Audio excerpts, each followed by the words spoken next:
Diz assim o texto de Tiago, capítulo 1, versículo 2 a 4. Meus irmãos, a vida de vocês está cheia de dificuldades e de provações? É uma pergunta. Então considere isto motivo de grande alegria, porque quando a sua fé é provada, a perseverança de vocês tem uma oportunidade de crescer. Portanto, deixem a perseverança crescer, agindo plenamente em vocês, porque quando a perseverança de vocês estiver, afinal, plenamente crescida, vocês estarão preparados para qualquer coisa, e serão fortes de caráter, íntegros, sem que lhes falte coisa alguma. Amém? Você consegue perceber o nível dessa instrução que eu acabei de ler com você aqui? Obrigado, Ministério de Louvor, obrigado. O nível dessa instrução. Ele começa perguntando se você está tendo provações. E isso nos dias de hoje é quase... é claro que eu tenho provações. É claro. Vocês estão passando por dificuldades? E aqui ele diz: considere isso um motivo de grande alegria. Aí forçou, né? Meu pastor, estou numa prova. E aí o Tiago aqui vem nos dizer: considere isso um motivo de grande alegria. Porque também, o que Tiago está prevendo aqui na sua palavra, que nos deixou, é de que esta provação está em você, ou permeando a sua vida, mas com a sua vida alinhada ao propósito de Deus. Não está dizendo aqui que você fez coisa que não devia e agora está passando por tribulação. Não. Porque tem vezes que nós estamos vivendo essa luta, porque nós buscamos ela com as nossas próprias mãos. E então não que Deus não tenha misericórdia, Ele tem, Ele estende a mão para você, e Ele vai te resgatar, se você se alinhar. Mas Ele diz para ter motivo de grande alegria, quando de uma maneira honesta, estamos buscando a Deus, estamos buscando a sua palavra, estamos consertando as coisas e ainda assim as lutas vêm. Porque isso é uma oportunidade de crescimento. É uma oportunidade de Deus levar você a um outro nível. Porque se você permanecer, aqui diz perseverança, você vai crescer. E você vai ser forte. E aqui diz forte em caráter. Gente, isso aqui está falando de que você não vai mudar conforme o ambiente onde você está. Você vai permanecer cristão no meio da festa de família, no Natal, Ano Novo.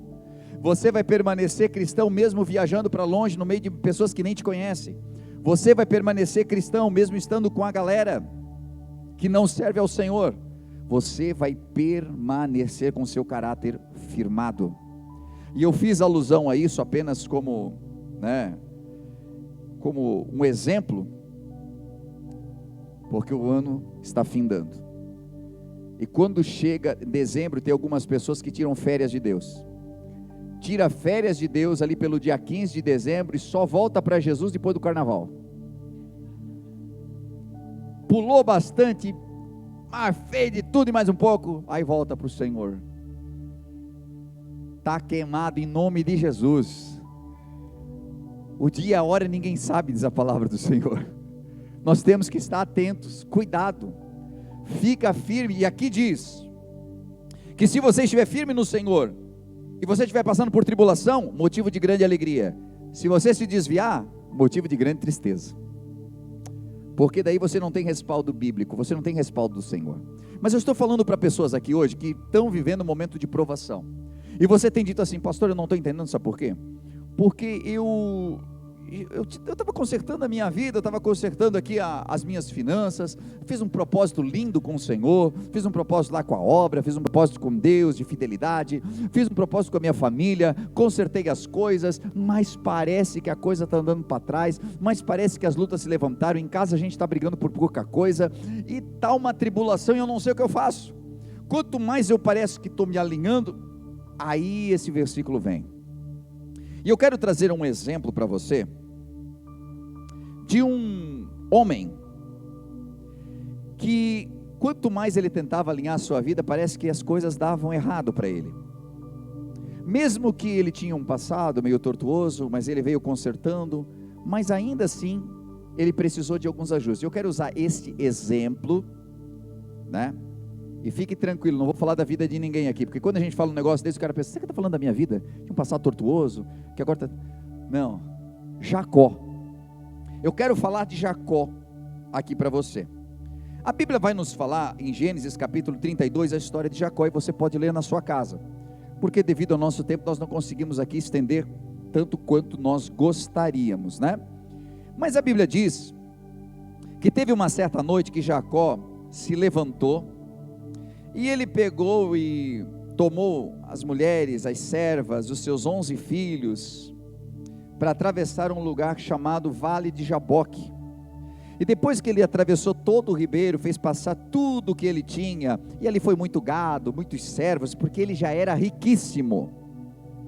Ele ficou sozinho naquele vale, e ele ficou orando. E a Bíblia vai dizer, você pode ler em Gênesis 32, que um anjo veio e lutou com ele até o amanhecer. A Bíblia nos fala aqui que foi luta mesmo, não foi psicológico, não foi, ai, meu coração está tão pesado, que luta, não, foi peleia mesmo, ele e um anjo. E a Bíblia diz que quando estava já amanhecendo, esse anjo, aqui fala até esse homem, viu que não poderia vencer Jacó, ou que Jacó não desistia, ele tocou na articulação da coxa, de maneira que deslocou enquanto eles lutavam. E então ele falou, deixa-me ir porque o dia já desponta. E Jacó respondeu, não vou te deixar, se você não me abençoar. Então o homem perguntou, qual é o teu nome? E Jacó disse, Jacó respondeu, Jacó é o meu nome. Então disse o anjo, seu nome não será mais Jacó, mas vai ser Israel, porque você lutou com Deus e com os homens, e você venceu. E prosseguiu Jacó, eu peço-te que diga o teu nome. E ele respondeu, por que perguntas meu nome, visto que é maravilhoso? E o abençoou ali. E Jacó chamou aquele lugar de Peniel, pois ele disse, vi a Deus face a face, e todavia a minha vida foi poupada. Ao nascer do sol ele atravessou Peniel, mancando por causa da sua coxa deslocada. Só até aqui vou ler o texto. Por que eu estou falando a respeito de Jacó? Porque, gente, temos uma vida muito parecida com o que foi Jacó. Temos as nossas lutas, as nossas tribulações, mas às vezes tem coisas que nos perseguem desde a nossa infância. Quando eu faço um resumo aqui da vida de Jacó, esse garoto, ele era gêmeo com Esaú. É uma linda história. Mas diz que quando nasceram, Esaú foi retirado primeiro, e o seu irmão veio agarrado no seu calcanhar. Então quando puxaram o primeiro menino, o segundo já saiu, agarradinho no calcanhar dele. Ele estava segurando o calcanhar por inúmeros motivos, mas a parteira, quando viu, disse, olha só, que ligeirinho esse, hein? Vamos colocar o nome dele de Jacó. Elas sugeriram ali, e a mãe que estava junto colocou o nome dele de Jacó, porque eles pensavam que na verdade ele estava tentando puxar o outro para dentro para sair primeiro. E eu vou explicar por quê. Porque hoje, nos dias de hoje, nós pensarmos uma coisa dessa é tão fantasioso, né? Mas aquela mamãe, como não tinha ultrassom, ela sentia que tinha uma revolução na barriga dela. E ela orou ao Senhor, e o Senhor disse, tem 2 reinos aí dentro do seu ventre, ou seja, são gêmeos. Então ela, uau, são gêmeos, por isso que eu estou sentindo tudo isso, e o mais velho servirá ao mais novo. A mãe sabia. Mas, quando nasceu primeiro Esaú, o outro veio agarrado no pé, a mãe já lembrou daquilo, a parteira falou, veio agarradinho no pé, disse, ele estava tentando sair primeiro, porque quem saía primeiro ganhava a maior parte dos bens, era o primogênito. Obviamente que o bebê não sabia disso, mas colocaram o nome dele de Jacó, que em muitas traduções pode ser aquele que agarra, porque ele veio agarrado, Outras traduções livres dizem que isso significa enganador, porque ele estava tentando puxar o irmão para dentro para sair primeiro. Quis contextualizar para você, porque sobre isso se prega muito. Então, eles nascem, e realmente eram duas criaturinhas muito diferentes. Esaú se tornou caçador, era um rapaz do campo, era um homem forte, robusto. Jacó já era mais pacato, ficava em casa, cozinheiro, aprendia as coisas ali com a mãe dele, porque a mãe gostava mais, afeiçoou-se mais a Jacó, e o pai mais a Esaú, o que em algum momento da vida sempre dá problema, sempre. E a Bíblia vai nos dizer que certa vez Esaú saiu para caçar, e não conseguiu caça, e eles não saíram para caçar assim, mãe, vou ali caçar, aí volta uma hora depois. Não, eles ficavam muito tempo fora, era difícil, a vida não era tão fácil. O que acontece é que quando ele voltou, Jacó estava fazendo lentilhas, estava cozinhando, o cheiro estava bom, e Esaú, a Bíblia diz que veio e disse, rapaz, que bênção, eu senti esse cheiro aí, olha, uns quilômetros de distância, eu estou chegando aqui, mas eu estou varado da fome, né? Assim que a gente fala, estou varado, tu me arruma um pratinho desse aí, Jacó. E aí nós vamos entender por que o nome dele é aquele que agarra, ou também, né, o suplantador, o enganador, enfim, o ligeiro. Quando ele percebeu que o irmão queria algo que ele tinha, ele já entrou em negociação, e ele disse, eu posso te dar esse prato de comida aqui, se você me der o direito de ser o mais velho. O outro, que cresceu muito nos músculos, mas pouco na cabeça, o que me adianta, esse negócio de mais velho, nem ligo para isso, e depois se eu não comer vou morrer mesmo, me dá esse prato aqui, e fez uma negociação. Vocês percebem de que, aparentemente, aos olhos dos brasileiros, o Jacó é o cara, por quê? Aproveitou a oportunidade. Não é assim que muitas pessoas fazem? Fazem uma negociação quando percebe que o outro está fragilizado, o outro quer muito, o outro necessita, então eu aproveito para conseguir o que eu quero. E aos olhos de muitos isso aqui foi uma baita de uma negociação correta, mas aos olhos de Deus, não. Ele aproveitou-se do irmão, fez uma negociação, o irmão também pecou, porque não deu valor àquilo que tinha, e aqui já entra um grande ponto para nós, valorize o que você tem. Nós muitas vezes não damos valor às coisas que temos nas mãos, e então ele faz essa negociação aqui, Jacó, e quando nós começamos a observar, depois o irmão dele nem está ligando muito, mas chegou o dia de eles receberem a bênção, o pai já estava cego, o pai queria abençoar porque o pai ia morrer, e uma das coisas mais importantes para este povo, é a bênção do pai, e então o pai chamou seu filho mais velho e disse, vai trazer uma caça para mim meu filho, aquela que o pai gosta porque eu quero te abençoar. O filho saiu, lembre-se, demorava muito a caçada, a mãe escutou, e a mãe disse, vai abençoar coisa nenhuma, vai abençoar o meu filho aqui, que é o Jacó. Preparou um guisado, bem gostoso, colocou as roupas do irmão, já que o pai estava cego, olha a maracutaia, disse, meu filho vem cá, nós vamos fazer um negócio aqui para tu se abençoar. Mas mãe, eu falo até diferente do meu irmão, né? Mas teu pai está cego, já está meio, vamos botar essa roupinha aqui, tu fala pouquinho só, tu leva isso aqui, que é bem parecido com aquela carne que teu pai gosta, e preparou ali tudo, eu estou resumindo, tá? E aí, o que aconteceu foi que, o mais novo veio, o pai foi enganado, abençoou o mais novo, e ele saiu dali com a bênção. Daqui a pouco o outro chegou com a caça, preparou tudo, e disse, pai, vim aqui te trazer a comida. Disse, mas que comida, rapaz? Mas que o pai pediu, mas tu já trouxe? Aí você imagina o tamanho do problema que deu, porque descobriu que o irmão tinha roubado a bênção dele. Agora vamos entender, essa famíliazinha aqui, me parece que tem um problema com enganação. nós vamos ver que Jacó enganou, mas na segunda vez, quem estava enganando na verdade era a mãe dele, que pegou ele e colocou ele dentro do problema. Quando a gente vai para a história, nós vamos perceber que Jacó teve que sair fugido, porque o irmão queria matar ele, e a mãe dele disse assim: foge meu filho, foge, e vai lá para a casa do teu tio Labão, nome lindo para botar num filho, ó, Labão, vai para lá, porque eles vão cuidar de você. Quando Jacó vai para lá, meu irmão, olha só o peso, ele entrou na mentira, ele roubou a bênção do irmão, só que sempre haverá um preço para toda a bênção que você pega fora do tempo.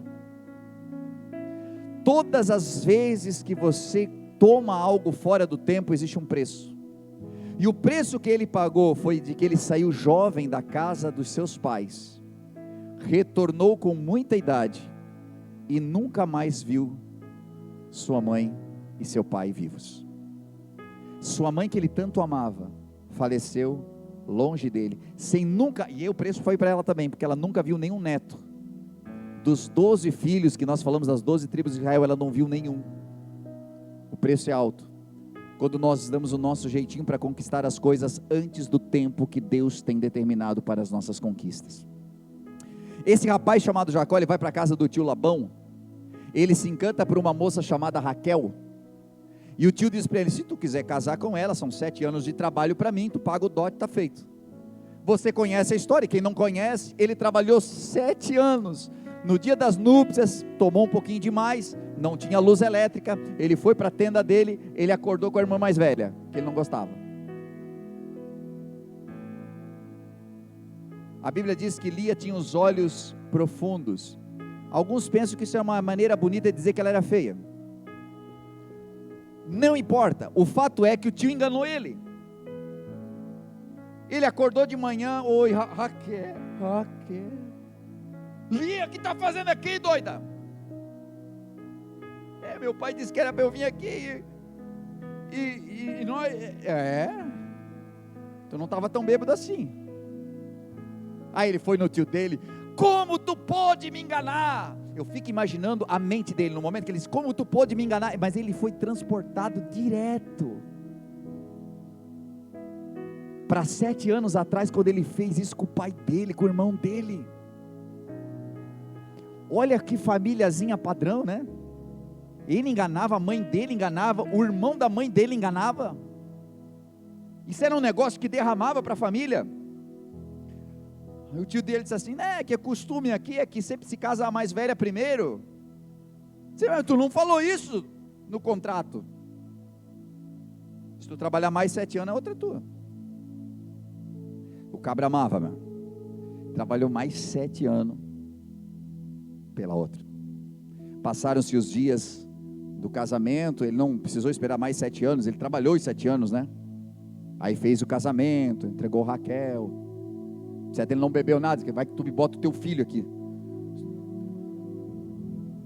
Casou com a Raquel, mas esse tio dele, se você acompanhar a história, enganou ele algumas vezes, tentava ludibriar, e ele não prosperava,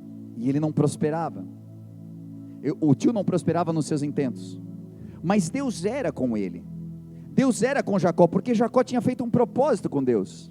Mas perceba, por mais que Jacó prosperava, por mais que Jacó conquistava, por mais que Jacó tinha aquilo que ele pedia ao Senhor, e Deus falava com ele, tinha algo que sempre estava amarrando ele, tinha algo que sempre o prendia, porque nós nunca desfrutamos completamente de uma bênção, quando nós temos pendências, quando nós precisamos resolver algumas coisas. E ele tinha uma pendência com o seu irmão.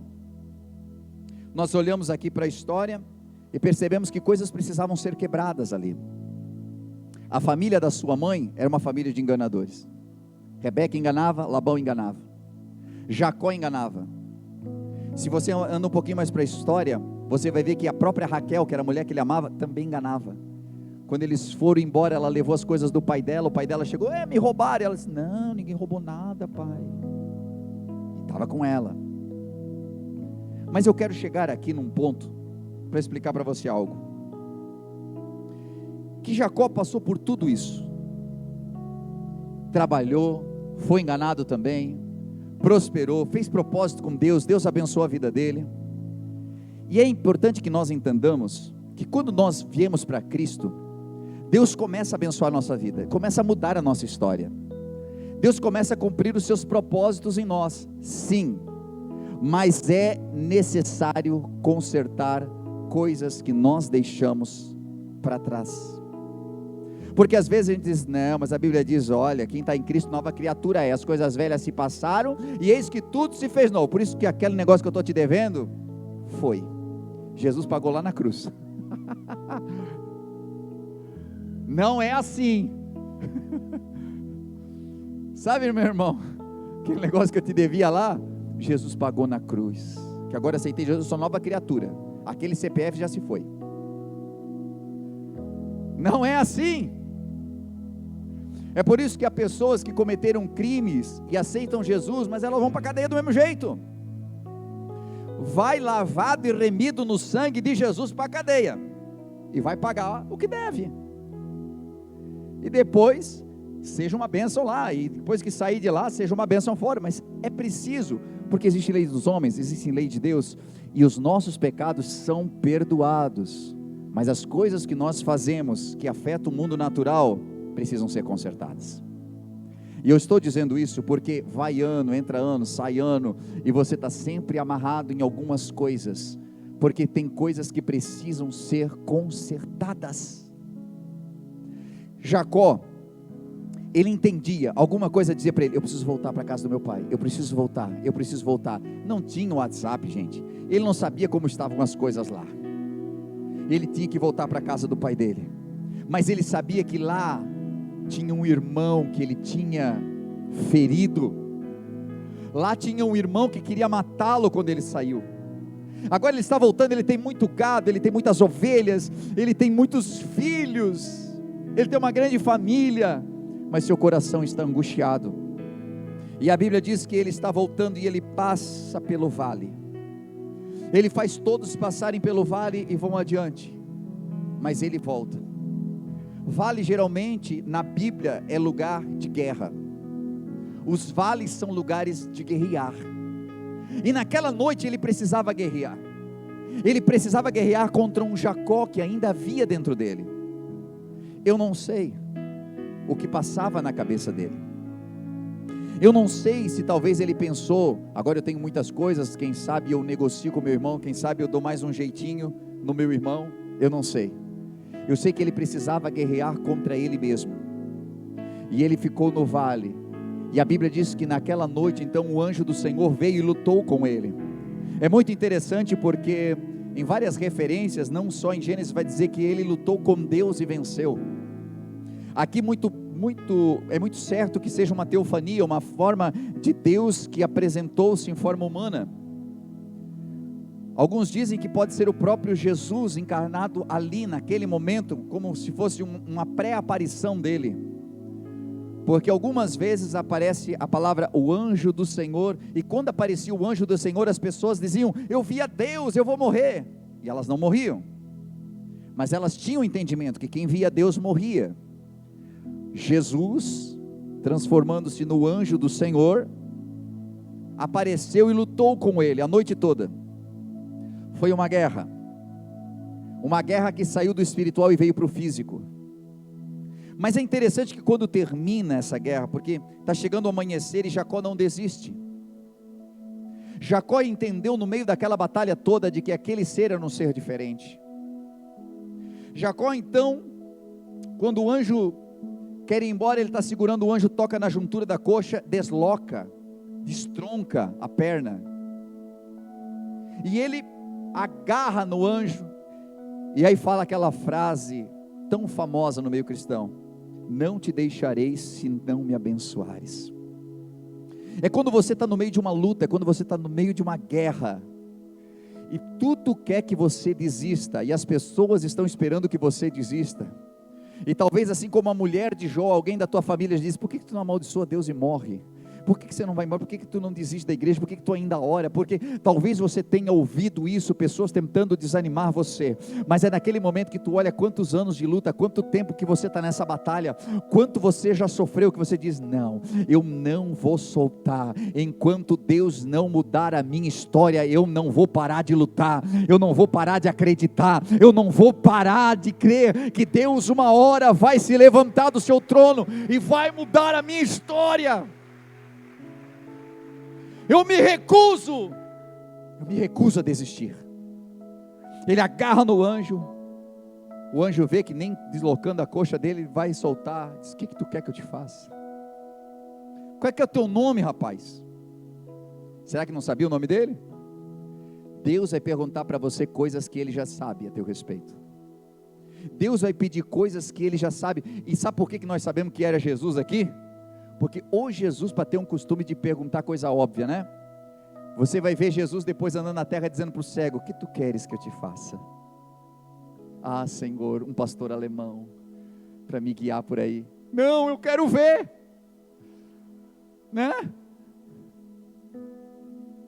Não, olha para o coxo, o que tu queres que eu te faça? Pois olha, uma coçadinha aqui nas costas. Claro que não, eu quero levantar. Mas depois de um tempo eu entendi que às vezes tem que ser bem assim específico com os cristãos, porque tem gente que pede cada coisa, tem gente que está ali na necessidade. Senhor, o que tu queres que eu te faça? Eu quero que tu moa aquele miserável que me deixou aqui nessa cadeira. Tem gente que pede mais por vingança do que por bênção. Qual é o teu nome? Pois então, o meu nome, eu vou dizer meu nome, mas não Rita. Jacó. Como? Jacó. Desde pequenininho que me chama desse negócio.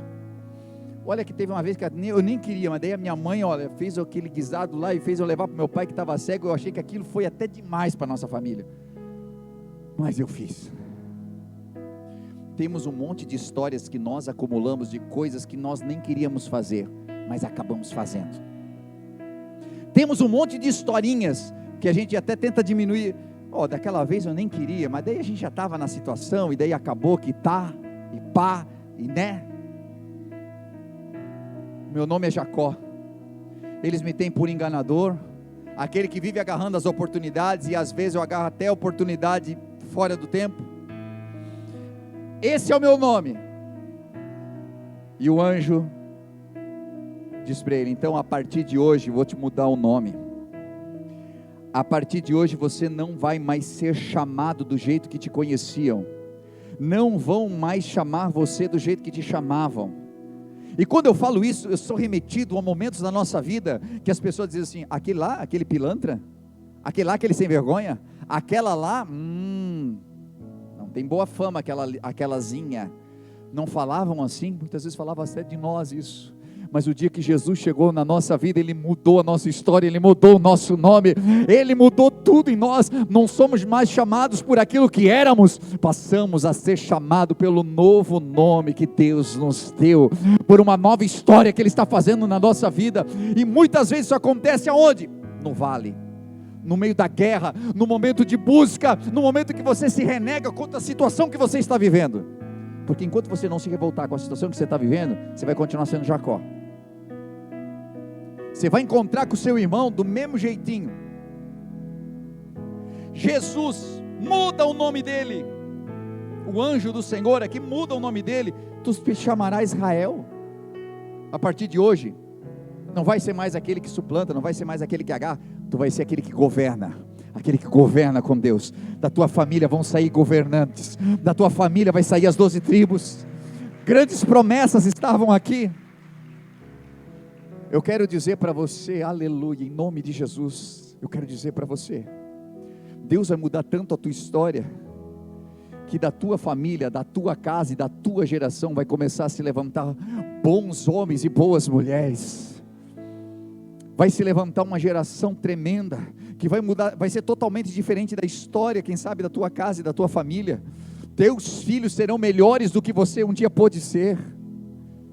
Ele sai dali, aqui mancando, Mas tem algo muito tremendo nisso. Quando você tem um encontro com Deus, o seu andar vai mudar. E quando a Bíblia fala sobre andar, a Bíblia fala sobre estilo de vida, ela fala de conduta de vida, significa dizer, aquilo foi no físico, mas significa dizer que quando nós temos um encontro com Deus, uma guerra com Deus, quando nós permanecemos e o Senhor nos toca, o nosso andar muda. Você era um antes, mas você vai ser um depois. Esse homem vai ter um encontro com o seu irmão, a Bíblia diz que ele manda um monte de presente, o irmão diz, não, devolve.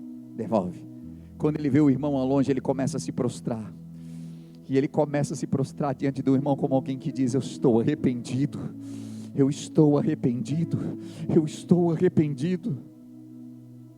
eu não sou mais aquele cara.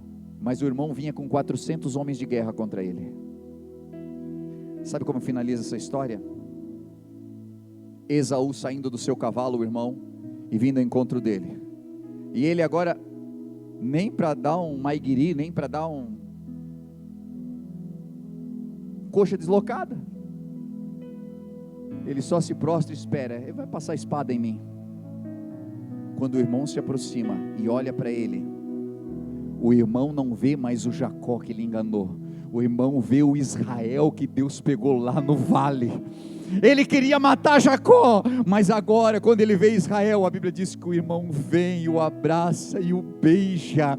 Sabe o que vai acontecer, meu irmão? Quando você mudar a tua identidade, não se parecer mais com o enganador que foi, não se parecer mais com a pessoa terrível que era, com a pessoa miserável que era problema como todo mundo, Deus vai mudar a tua sorte, e até quem queria te pegar e te matar, falar mal de você, queria acertar as contas, vai olhar para ti, nem vai te conhecer mais, porque existe uma nova criatura morando dentro de você. Deus quer mudar o teu andar, Deus quer mudar a tua conduta, Deus quer mudar a tua mentalidade, Deus quer resolver a sua vida, mas para isso acontecer, Deus não pegou e jogou ele no vale, Deus esperou que ele tomasse a decisão de descer o vale. O que está precisando nesse finalzinho de ano é a gente decidir descer do nosso pedestal, descer do nosso status, descer da minha razão, descer do, se quiser que venha. Quando eu decido descer, meu irmão, aí nós vamos entender o Salmo, ainda que eu ande no vale de sombra e da morte, não estarei sozinho, tu estarás comigo, tua vara, teu cajado, me consola. Sabe o que significa? Quando você desce naquele vale, aquele era um vale de sombra e de morte, porque ele sabia que no outro dia ele ia morrer por mão dele, ele desceu no vale, mas ele não desceu sozinho. Quando você decide descer, quando você decide orar, quando você decide buscar, quando você decide, não cara, eu quero abandonar esse velho enganador que ainda mora aqui dentro, eu quero decidir que essa pessoa aqui que arrumava problema em tudo quanto é lugar que chegava, eu decido que essa pessoa precisa ficar no vale. O Jacó vai ficar no vale hoje, nem que seja mancando, mas eu vou sair Israel desse vale, eu vou sair com um novo nome desse vale, eu vou sair com uma nova atitude desse vale. E se você sair com uma nova atitude, aquele problema insolúvel que te trouxe aqui hoje, Deus mesmo vai resolver no caminho, Deus mesmo vai resolver para você. Sabe por quê? Porque o problema era do Jacó. Quando olharem para você, vão ver o brilho de Israel no teu rosto. Coloque-se de pé, por gentileza, comigo, e aplauda bem forte Jesus. Você deve ter ouvido uma mensagem top nesse momento. Acabou de vê-la, falou muito com a tua vida, e quem sabe passou no teu coração, uau, eu quero muito conhecer esse lugar, eu quero muito contribuir com essa obra. E nesse momento você pode fazer isso. Estou passando aqui para dizer de que há várias formas de nós contribuirmos na obra do Senhor, às vezes com nossos talentos, os nossos dons, mas também com a nossa contribuição. Sabe que cada vez que você contribui, seja com teus dízimos ou tuas ofertas, você promove para que o reino de Deus se expanda, para que trabalhos como esse possam chegar a milhares de pessoas, hoje via internet, ou mesmo dentro do ambiente onde nós estamos, aqui na cidade, onde nós temos a The Way Church. Hoje, pelas formas que você vê aí na sua tela, você pode contribuir, seja o seu Pix, transferências, depósitos. O mais importante é que esteja ligado ao seu coração. Nós vemos na Bíblia Sagrada que haviam pessoas que contribuíam com seus dízimos, outras com suas ofertas. Os dízimos muitas vezes ligados a algo que, para mim, fica mais fácil de planejar. 10% daquilo que eu ganho, eu invisto no reino de Deus. Mas outras pessoas do Novo Testamento já não se atinham mais a dízimos. Algumas delas vendiam tudo que tinham e entregavam. Outras dividiam o que tinham. E dessa forma elas sabiam de que parte dos seus ganhos poderia alcançar a muitos. Então, da maneira como você sentir em seu coração, seja por oferta, seja por dízimos, mas que você possa fazer com todo o seu coração essa contribuição. E saiba, dentro do seu coração, de que cada vez que você estende a mão para que a obra de Deus continue evoluindo, crescendo e se ampliando, as mãos de Deus se estendem sobre você também. Não como um ato de cobrança ou negociação, mas porque Deus é fiel e nunca fica devendo nada para ninguém. Por isso eu convido você a fazer parte desse ministério, dessa obra, com as suas contribuições. E isso fará com que a gente continue ajudando tantas famílias que cada semana são restauradas, que nos procuram em busca de algo que não encontraram em mais nenhum lugar, às vezes sem esperança.